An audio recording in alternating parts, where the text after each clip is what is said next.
ॐ सोमनाथाय नमः। ॐ मल्लिकार्जुनाय नमः।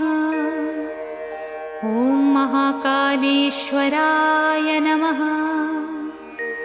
ॐ ओंकारेश्वराय नमः। ॐ वैद्यनाथाय नमः। ॐ भीमशङ्कराय नमः। ॐ रामेश्वराय नमः।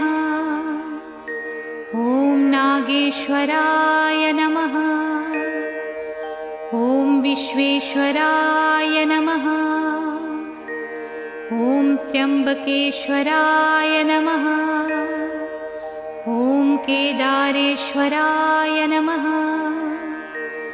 ॐ भुस्मेश्वराय नमः।